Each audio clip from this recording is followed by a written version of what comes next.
खबर को शुरुआत करने से पहले एक निवेदन है, जय बाबा की बोलिए, क्योंकि बालाजी के भक्त तो जय बाबा की बोलते हैं ना साहब। आपको जानकारी होगी ही, धीरेन्द्र कृष्ण शास्त्री ने सनातन हिंदू एकता पदयात्रा की शुरुआत की है, जो मध्य प्रदेश के छतरपुर जिले के बागेश्वर धाम से शुरू होकर राम राजा मंदिर ओरछा तक लगभग 160 किलोमीटर का सफर तय करेगी। यह यात्रा 9 दिनों तक चलने वाली है और इस दौरान पंडित धीरेन्द्र कृष्ण शास्त्री बिना चरण पादुका के चलेंगे। उनके साथ लाखों अनुयायी जुड़ रहे हैं। इस यात्रा को देखने और उसमें भाग लेने के लिए भारी भीड़ उमड़ रही है। अब आप जानना चाहते होंगे कि इस यात्रा का उद्देश्य क्या है। इस यात्रा का उद्देश्य हिंदू एकता को बढ़ावा देना और जाति भेदभाव को समाप्त करना है।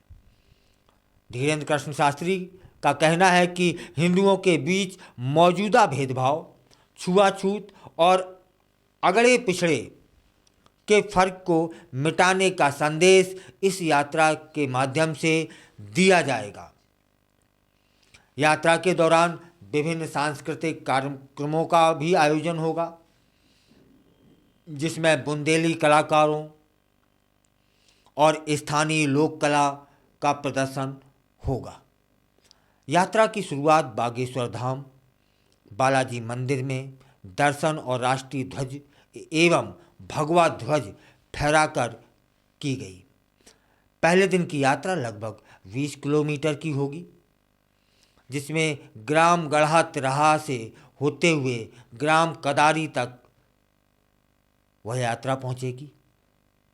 इस यात्रा में देश भर के प्रसिद्ध संतों, महंतों, विद्वजनों और संगीत, फिल्म और अन्य क्षेत्र से कई जानी मानी हस्तियां शामिल हो रही हैं।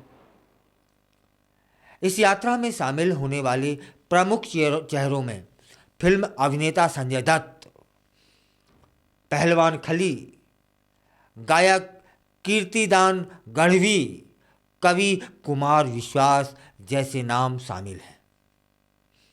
यह सभी हस्तियां अपनी अलग अलग भूमिकाओं में इस यात्रा में सम्मिलित होंगी और इसे और समृद्ध बनाएंगी।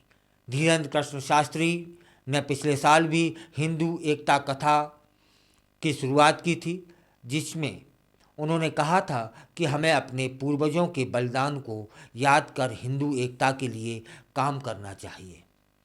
उन्होंने यह भी कहा कि अगर हिंदू समाज में एकता होगी या होती तो कई समस्याएं ना होती। उनका मानना है कि हिंदुओं को जगाने की ज़रूरत है और पहले अगले पिछड़े की लड़ाई को मिटाना होगा। यात्रा के दौरान कुछ नारे भी दिए गए हैं, जैसे बागेश्वर सरकार ने ठाना है भारत को भव्य बनाना है, जात पात से तोड़ो नाता, सबके दिल में हो भारत माता। ये नारे समाज में एकता का संदेश फैलाने का कार्य करेंगे। धीरेन्द्र कृष्ण शास्त्री ने यह भी कहा कि अगर यह यात्रा सफल नहीं होती तो वह कुछ और बताएंगे। उनका उद्देश्य केवल धार्मिक एकता नहीं बल्कि सामाजिक समरसता भी है। वह चाहते हैं कि सभी हिंदू एकजुट होकर अपने अधिकारों के लिए खड़े हो जाएं, एक मजबूत समाज का निर्माण करें। इस यात्रा में शामिल होने वाले लोगों की संख्या लाखों में है, जो हाथी, घोड़े और भव्य झांकी के साथ चलेंगे। यह यात्रा न केवल धार्मिक बल्कि सांस्कृतिक दृष्टि से भी महत्वपूर्ण मानी जा रही है, क्योंकि इसमें विभिन्न क्षेत्रों से लोग जुड़ रहे हैं। भारत के तमाम क्षेत्र से लोग वहां पहुंच रहे हैं।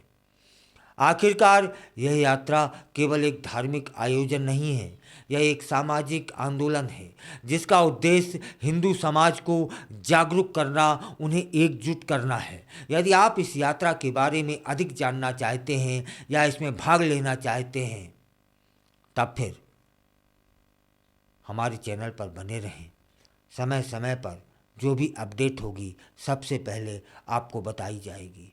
आज इस वीडियो को आपको देखने के लिए धन्यवाद, इसलिए कि इस वीडियो में कहीं से कहीं तक कोई भी रोचकता नहीं थी, कोई भी धूम धड़ाका नहीं था, कोई भी नृत्य नहीं था, लेकिन आपने इतना समय दिया क्योंकि इसमें एकता की बात थी, संस्कृति की बात थी, समाज की बात थी, जो कि आज के ज़माने में यह उबाऊ विषय हो गए हैं। और उबाऊ विषय पर आपने इतना समय दिया, इसलिए आपको बारंबार धन्यवाद।